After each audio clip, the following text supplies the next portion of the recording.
पटेल की तस्वीर हटाई गई। एनसीपी दफ्तर से ये तस्वीरें हटाई गई है। अजित पवार के साथ है प्रफुल्ल पटेल। कल शपथ ग्रहण में मौजूद थे प्रफुल्ल। तो एनसीपी दफ्तर से ये तस्वीर अब हटा ली गई है। अजित पवार खेमे के साथ आए हैं प्रफुल्ल पटेल और जो शपथ ग्रहण समारोह हुआ इसमें भी मौजूद थे।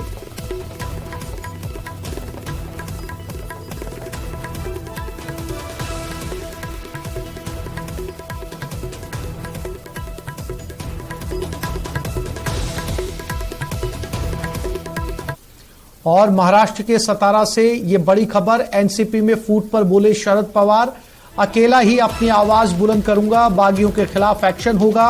हमारी विचारधारा जातिवाद के खिलाफ फूट पैदा करके दंगे की साजिश हुई है। चुनी हुई सरकारें गिराई जा रही हैं, हमें नई शुरुआत करनी है। महाराष्ट्र अपनी एकता दिखाए, बागियों के खिलाफ एक्शन लिया जाएगा।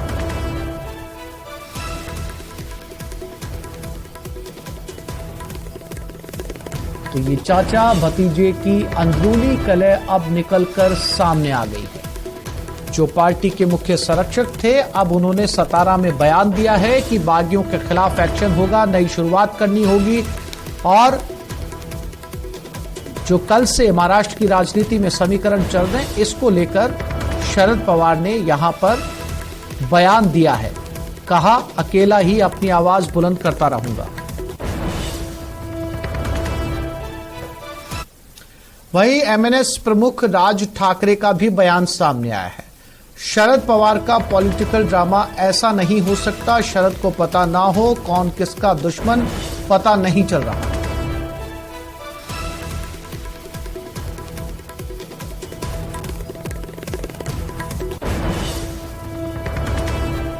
तो राज ठाकरे ने, जो एमएनएस प्रमुख हैं, इन्होंने कहा कि ये जो महाराष्ट्र में पॉलिटिकल ड्रामा हुआ है, ये मुमकिन ही नहीं है कि शरद पवार को पता ना हो।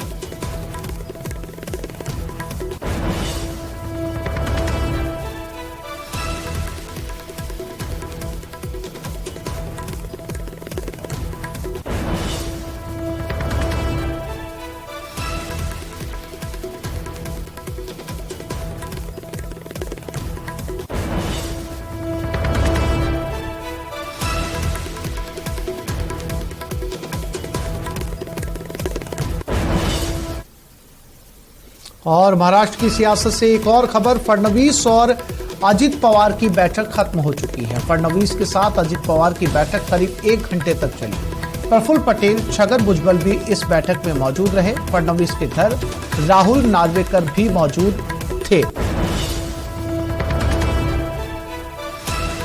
तो ये बैठक अब खत्म हो चुकी है। ये बैठक चली है देवेंद्र फडणवीस और अजित पवार के बीच। बताया जा रहा है कि 1 घंटे तक ये बैठक चली। इस बैठक में क्या एजेंडा तय किया गया है और क्या कुछ महाराष्ट्र की राजनीति को लेकर इसमें तय हुआ है, इस पर जो बयान सामने आना बाकी है।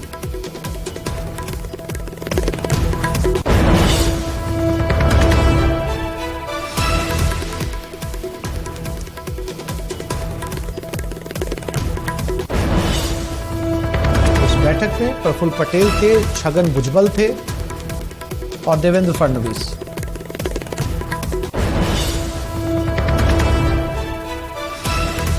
एनसीपी नेता अजित पवार की बगावत के बाद एनसीपी में सियासी भूचाल आ गया है। अजित पवार ने रविवार को कई विधायकों के साथ बगावत की और एनडीए में शामिल हो गए। महाराष्ट्र की सियासत पर देखिए ये खास रिपोर्ट।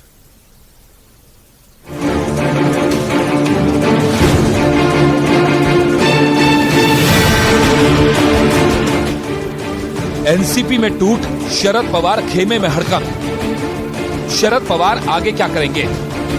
शरद पवार के शक्ति प्रदर्शन से बनेगी बात। एनसीपी में 2 फाड़ के बाद सवाल है कि शरद पवार के पास पार्टी को बचाने के लिए क्या विकल्प हैं?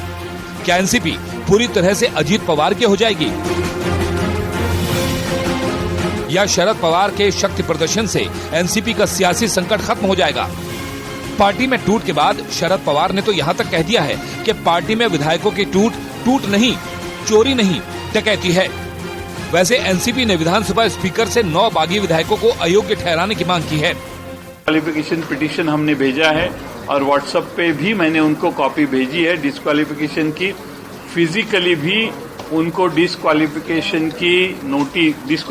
का हमारा पिटीशन फिजिकली भी पहुंचाने की व्यवस्था हमने अभी की है। इलेक्शन कमीशन ऑफ इंडिया को हमने लेटर लिख के ये कहा है कि हमारे इसमें 9 लोगों ने ऐसा किया है। एनसीपी नेता अजीत पवार की बगावत के बाद एनसीपी में सियासी भूचाल आ गया।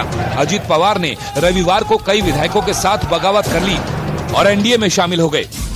एनसीपी ने इसे बीजेपी की साजिश बताया और बीजेपी पर एनसीपी को तोड़ने का आरोप लगाया। पार्टी का विषय नहीं है, एक विचार सरणी का विषय है। बीजेपी का हर वक्त प्रयास यही होता है कि आगे जो कंपटीशन है वो कंपटीशन को कहीं ना कहीं तो खत्म करनी चाहिए। उधर खबर है कि अजीत पवार ने दावा कर दिया है कि उनके साथ एनसीपी के 40 विधायकों का समर्थन है, जबकि एनसीपी में बड़ी फूट से पार्टी में खलबली मच गई। उधर कानून के कई जानकार एनसीपी में पड़ी फूट को पिछले साल शिवसेना में जैसा हुआ उससे तुलना कर रहे हैं। शिवसेना के ज्यादातर विधायक एकनाथ शिंदे के साथ खड़े हो गए थे और देखते ही देखते महाराष्ट्र की उद्धव ठाकरे की सरकार गिर गई और शिवसेना पर पूरी तरह से एकनाथ शिंदे का कब्जा हो गया। हालांकि मामला अभी भी कोर्ट में लंबित है, जबकि अजीत पवार की बगावत के बाद एनसीपी की कार्यकारी अध्यक्ष सुप्रिया सुले ने तंज कसा है। अभी देखते, आज ही तो हुआ है भैया, बच्चा अभी तो पैदा हुआ है कि थोड़ा सांस तो लेने दो, देखते आगे आगे क्या होता है। जबकि महाराष्ट्र की राजनीति को समझने वाले कई विश्लेषक दावा कर रहे हैं कि लोकसभा चुनाव से पहले बीजेपी ने बड़ा दांव खेल दिया है। पहले शिवसेना और अब एनसीपी में फूट का फायदा बीजेपी को हो सकता है। अजीत पवार महाराष्ट्र की सियासत पर अच्छी पकड़ रखते हैं, जबकि बीजेपी और एकनाथ शिंदे गुट मिलकर विपक्ष के लिए मुश्किल खड़ी कर सकते हैं। और सुशील मोदी का बड़ा बयान सामने आया है। बीजेपी को नीतीश स्वीकार नहीं है। सुशील मोदी ने कहा जेडीयू को राहुल गांधी स्वीकार नहीं है। बीजेपी के संपर्क में जेडीयू के एमएलए, जेडीयू में भगदड़ मचेगी। हमने 17 साल तक नीतीश को ढोया, किसी कीमत पर नीतीश की वापसी नहीं होगी, ये कहना है सुशील मोदी का। अब वो बिहार में भी बगावत की स्थिति बन रही है, क्योंकि नीतीश कुमार ने पिछले 17 साल में कभी भी विधायकों और सांसदों को कभी मिलने के लिए 1 मिनट भी समय नहीं दिया। साल साल भर लोगों को इंतजार करना पड़ता था। अब वो प्रत्येक विधायक सांसद को आधा घंटा समय दे रहे हैं। और विशेष करके जब से नीतीश कुमार ने राहुल गांधी को एक प्रकार से अगली लड़ाई के लिए नेता स्वीकार कर लिया और तेजस्वी यादव को अपना उत्तराधिकारी बना दिया, तब से जनता दल में विद्रोह की स्थिति है। कोई भी जनता दल का विधायक सांसद न तो राहुल गांधी को स्वीकार करने के लिए तैयार है और नहीं तेजस्वी यादव को। और इसलिए, और देखिए, बड़ी संख्या में जो सांसद हैं उनको मालूम है कि उनका टिकट कटने वाला है। पिछले बार 17 सीट मिली थी, यानी क्या इस बार जनता दल को 17 सीट मिलेगी? और इसलिए, और आज की स्थिति में 8-10 से ज़्यादा सीट मिलने की कोई गुंजाइश नहीं है। तो जो सांसद हैं उनको भी लगता है कि पता नहीं उनका भविष्य क्या होगा। फिर नीतीश कुमार के बाद जनता दल का कोई भविष्य नहीं है, सारे लोग अपना भविष्य अंधकार में देख रहे हैं और इसलिए एक भागदड़ की स्थिति है। वो जो सांसद है, विधायक दूसरे दलों से संपर्क कर रहे हैं, तो इसलिए हम लोगों ने कहा कि भगदड़ की स्थिति है। और नीतीश कुमार अगर अपना ये निर्णय वापस लेते हैं कि उत्तराधिकारी तेजस्वी यादव नहीं होगा तो एक अलग बात है, नहीं तो पार्टी टूट की स्थिति है। और उन्होंने तो यहाँ तक निर्णय कर लिया है कि जनता दल का विलय कर देंगे राष्ट्रीय जनता दल में। अब वो समय की बात है, उसमें 4 महीना लगता है कि 6 महीना लगता है, और उत्तराधिकारी तो उन्होंने घोषित कर ही दिया है। तो इसी स्थिति में जो खलबली मची हुई है, इसे नीतीश कुमार घबराए हुए हैं। आगे आने वाले दिनों में कुछ भी हो सकता है, कोई इसकी गारंटी नहीं ले सकता है कि जनता दल में कुछ भी नहीं होगा, क्योंकि लोगों को अपना भविष्य अंधकार में दिखाई पड़ रहा है जनता दल के। आप लोगों की तरफ भी आ सकते हैं, आपका है कुछ भी हो सकता है, पहले भी नहीं आ ही सकते। देखिए, बड़ी संख्या में लोग हम लोगों के भी संपर्क में हैं, लेकिन अब किसको लेंगे नहीं लेंगे, लेना कि नहीं लेना, बहुत सारी चीज़ों पर निर्भर करता है। लेकिन कुल मिलाकर एक अस्थिरता का माहौल है, एक जनता दल के अंदर एक उदासी है। दिल्ली में विपक्षी दलों की बैठक टल गई है। 11 अगस्त के बाद विपक्ष की बैठक, संसद के मानसून सत्र के बाद ये बैठक होनी थी। जेडीयू प्रवक्ता केसी त्यागी का बयान 10 से 14 जुलाई तक विधानसभा का सत्र है। 20 जुलाई से 11 अगस्त तक संसद सत्र के चलते बैठक संभव नहीं है।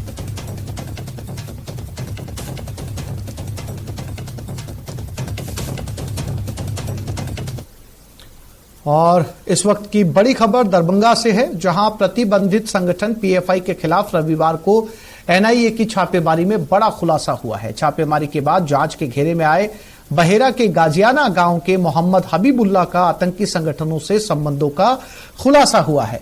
हबीबुल्लाह गाजियाना गांव के मोहम्मद शमीउल्लाह का बेटा है। कल दोनों को हिरासत में पूछताछ की गई। हबीबुल्लाह के मोबाइल से जांच एजेंसी एनआईए को लीड मिली है। जांच एजेंसी एनआईए के मुताबिक हबीबुल्लाह का पाकिस्तान के आतंकी संगठन जमात-उल दावा यानी लश्कर-ए-तैयबा से संबंध है। जमात-उल दावा का नाम मुंबई में 26/11 के आतंकी हमले में आया था। हबीबुल्लाह का संबंध पाकिस्तान की खुफिया एजेंसी आईएसआई से भी हो सकता है। एनआईए इस मामले की जांच कर रही है। एनआईए ने हबीबुल्लाह को नोटिस भेजकर 11 जुलाई को पटना बुलाया है। उधर हबीबुल्लाह के पिता शबीबुल्लाह के बेटे के निर्दोष होने का दावा किया जा रहा है।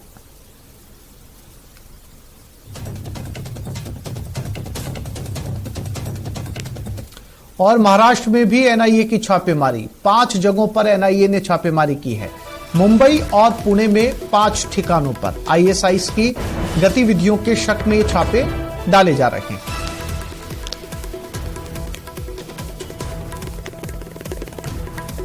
तो मुंबई और पुणे में मिलाकर एनआईए की 5 जगह पर छापेमारी इस समय चल रही है। आईएसआईएस से गतिविधियों के शक में ये छापेमारी की जा रही है।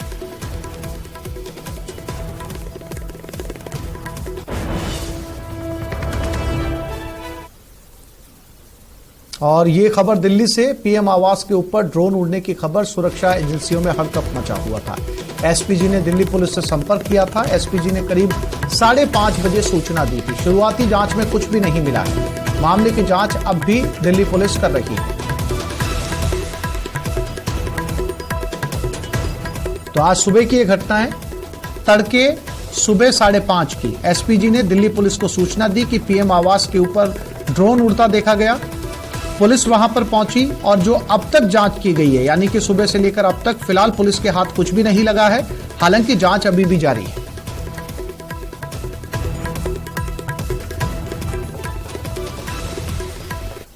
सुप्रीम कोर्ट अब हाईटेक हो गया है। पेपरलेस ग्रीन कोर्ट रूम की शुरुआत हुई। 73 साल के इतिहास में भारतीय न्यायपालिका पहली बार पूरी तरीके से हाईटेक हुई है। अब सुप्रीम कोर्ट में न फाइलें होंगी, न ही कोर्ट रूम में फैसलों की किताबें। ये सीजीआई डीवाई चंद्रचूड़ की नई पहल है। अदालत कक्षों में बड़े एलसीडी भी लगाए गए हैं। वकीलों के लिए भी हाईटेक सुविधाएं की गई है। कंप्यूटर के जरिए कागजात जजों को दिखाए जा सकेंगे।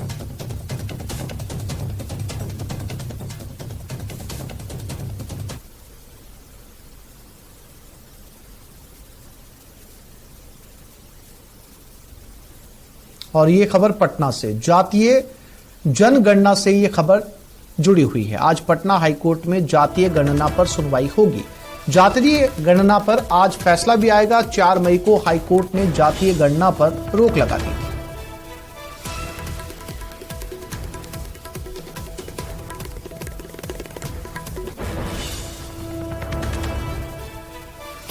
भाजपा के संपर्क से समर्थन अभियान के तहत राष्ट्रीय प्रौद्योगिकी संस्थान के छात्र संवाद और लाभार्थी सम्मेलन में विदेश मंत्री डॉक्टर एस जयशंकर ने कहा कि अब तक पहले भी कई प्रधानमंत्री अमेरिका जा चुके हैं। आप सबने देखा था, इस बार का अमेरिका दौरा कुछ अलग स्तर का था। यह अलग इसलिए था क्योंकि पीएम मोदी की अपनी खुद की एक अलग पहचान है और उनको दुनिया में लोग मानते हैं। पीएम मोदी कुछ भी करते हैं तो उसका असर अंतर्राष्ट्रीय स्तर पर होता है। इस बार जो है आप देखिए कि होम्योपैथी पे एक ऐसे माने really national standard institute has come to Delhi and the benefit which people are getting कि people of Delhi are getting people of nearby areas Haryana Punjab. ज़्यादातर जो पेशेंट्स जो हैं आपने देखा होगा कि वो हरियाणा पंजाब के थे। So these are real changes that are taking place. जब मोदी जी परिवर्तन की बात करते हैं, परिवर्तन यही होता ना कि जो ये नहीं होता कि फाउंडेशन स्टोन लगा के चले जाओ। कि जब आप देखते हैं कि इंस्टीट्यूट्स हैव बीन बिल्ट और मरीज आ रहे हैं, लोगों की सेवा हो रही है। भारतीय जनता पार्टी के महाजनसंपर्क अभियान के तहत आज विदेश मंत्री एस जयशंकर ने जम्मू कश्मीर बीजेपी के बड़े नेता टीकालाल टप्पू की फैमिली से मुलाकात की। विदेश मंत्री के साथ सांसद हंसराज हंस, दिल्ली भाजपा अध्यक्ष वीरेंद्र सचदेवा, बीजेपी नेता विजेंद्र गुप्ता विशेष तौर पर शामिल हुए। लगभग आधे घंटे तक चली मुलाकात में पंडित टीकालाल टप्पू की हत्या और कश्मीरी पंडित समुदाय को लेकर बातचीत हुई। मुलाकात के बाद विदेश मंत्री ने कहा कि 370 को निरस्त करने के बाद जम्मू कश्मीर के हालात बदल चुके हैं। सरकार कश्मीरी पंडित समुदाय के लिए वचनबद्ध है। देश में जो परिवर्तन जो आया है उसमें एक बहुत बड़ा परिवर्तन, महत्वपूर्ण परिवर्तन जो है वो अनुच्छेद 370 वाला है। और जो अगर हम टप्पू जी को सचमुच श्रद्धांजलि दें तो जितना कश्मीर को हम मेन स्ट्रीम में जोड़ सकते हैं, जितनी नॉर्मल सी जल्दी ला सकते हैं, जितनी जो लोग जो हैं जिनको पिछले 30 साल से उनकी पीड़ा तो आप देख ही रहे हैं, तो उनका कैसे वो करें, वो यही एक किस्म से हमारी ये कमिटमेंट है। तो आप देखेंगे कि इसमें कितना परिवर्तन होगा। मुझे पूरा विश्वास है कि जो कम्युनिटी की पीड़ा जो है इसका सलूशन भारत सरकार इसको आगे ले जाए। टीकालाल टप्पू के बेटे आशुतोष टप्पू ने न्यूज 18 से एक्सक्लूसिव बातचीत में कहा कि उन्होंने विदेश मंत्री के सामने कश्मीरी पंडितों की मांगों और असुविधाओं को रखा है। विदेश मंत्री एस जयशंकर ने टप्पू फैमिली से आज मुलाकात की है। टीकालाल टप्पू जो जम्मू कश्मीर में बीजेपी के बड़े नेता थे, जिनकी 80 की दहाई में हत्या कर दी गई थी। हमारे साथ ज्यादा बातचीत के लिए हैं आशुतोष टप्पू। आशुतोष जी, क्या बातचीत हुई, किस तरह की चीजें डिस्कस हुई? क्योंकि अगर देखें तो बहुत सारी मांगे हैं, बहुत सारी चीजें हैं जो कहीं ना कहीं सरकार से जुड़ी हुई है। देखिए, मैं जयशंकर जी का धन्यवाद करता हूं कि उनको आज भी टप्पू फैमिली याद है। उनको अपने साथी नेशनल एक्जीक्यूटिव कमेटी मेंबर जो टीकालाल टप्पू जी थे उनके बारे में याद है। मेरे को ज्यादा बोलना नहीं पड़ा क्योंकि उनको उनके बारे में हर चीज मालूम है, सब कुछ मालूम है। बट मैंने उनसे एक ही विनती करी है कि पहले तो मैंने थैंक्स बोला कि आप उनके मेरे से मिलने आए हैं यहाँ पे, लेकिन टीकालाल टप्पू जी का परिवार जो है काफी बड़ा परिवार है। उनके जितने भी कश्मीरी पंडित समुदाय है वो बहुत बड़ा परिवार है उनका। मैंने विनती की है उनसे कि जो भी हमारे प्राइम मिनिस्टर पैकेज के कश्मीरी समाज के यूथ वहाँ पे 6000 लोग कश्मीर में बैठे हुए हैं, उनकी सुरक्षा का ध्यान दिया जाए। कई लोगों की हत्याएं कर दी गई हैं, लेकिन उसके बाद भी देश का झंडा बुलंद करने के लिए वो कश्मीर में रह रहे हैं। उनका ध्यान दिया जाए। उनकी सुविधाएं जो हैं जो काफी ठीक से नहीं हो रह पा रहे, वो देखिए। तो साफ तौर पर सरकार की तरफ से जिस तरीके से तमाम लोग यहाँ पहुंचे, विदेश मंत्री पहुंचे, उन्होंने साफ तौर पर कहा कि वो जो भी कश्मीरी पंडितों की तमाम बातें हैं, दिक्कतें हैं, जो शिकायतें हैं, न सिर्फ उनको सुनेंगे बल्कि उनको दूर करने का संकल्प भारतीय जनता पार्टी और मोदी सरकार रखती है। कैमरामैन प्रकाश गुप्ता के साथ खुर्रम शहजाद, न्यूज 18 दिल्ली। तिहाड़ में गैंग वॉर के बाद देश के हाई सिक्योरिटी जेल पर सवाल खड़े हो गए हैं। जेल में लगाए गए जैमर अब गैंगस्टर के मंसूबों, उनकी रणनीति और गैंग की हरकतों को माप नहीं पा रहे। हाईटेक टेक्नोलॉजी का दावा करने वाले जैमर के ठप होने के संकेत मिल रहे हैं।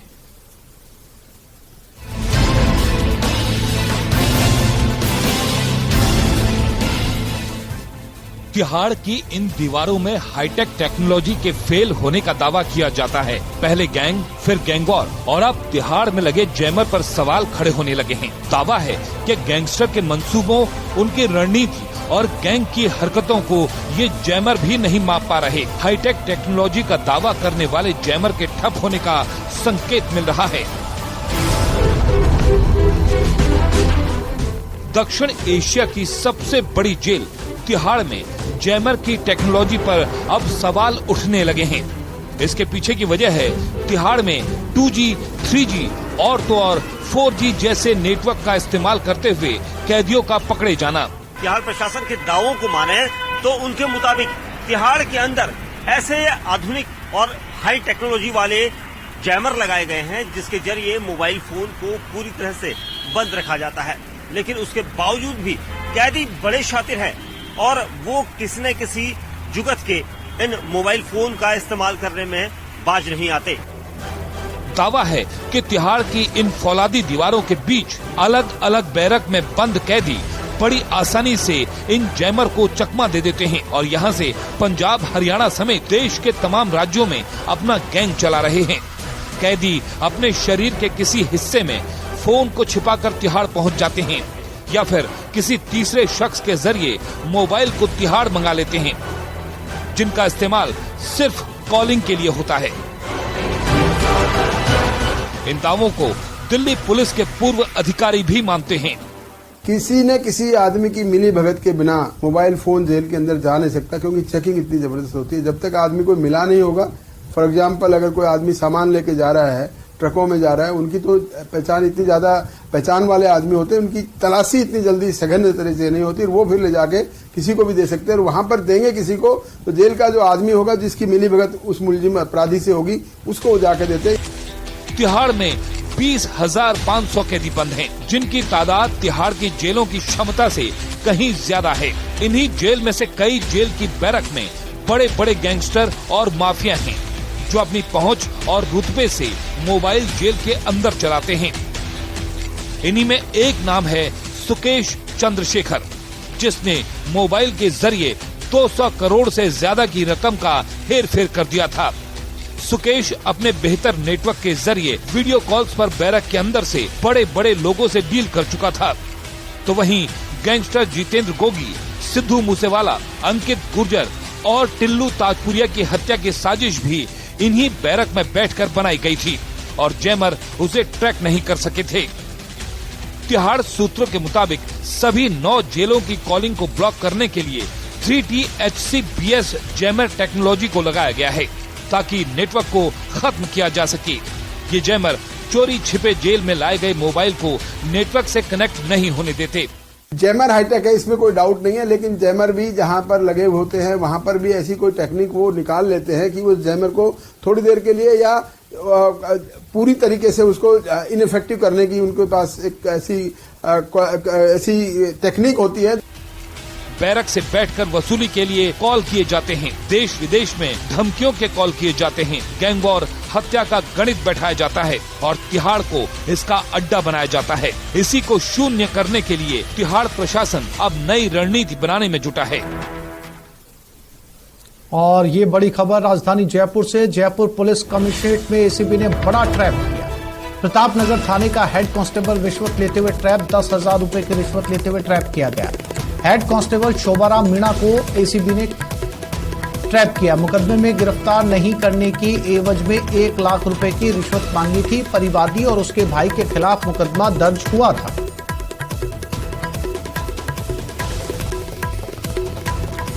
इस कांस्टेबल को एसीबी ने ट्रैप किया है। इसने एक मामले में जिसमें परिवाद दायर किया गया था और उस परिवार में गिरफ्तारी नहीं करने का आश्वासन दिया। इसने कहा कि गिरफ्तार नहीं करेंगे अगर 1 लाख रुपया दिया तो, और इसीलिए 10,000 रुपए की रिश्वत लेते हुए इसे ट्रैप किया गया। हेड कांस्टेबल का नाम है शोभाराम मीणा।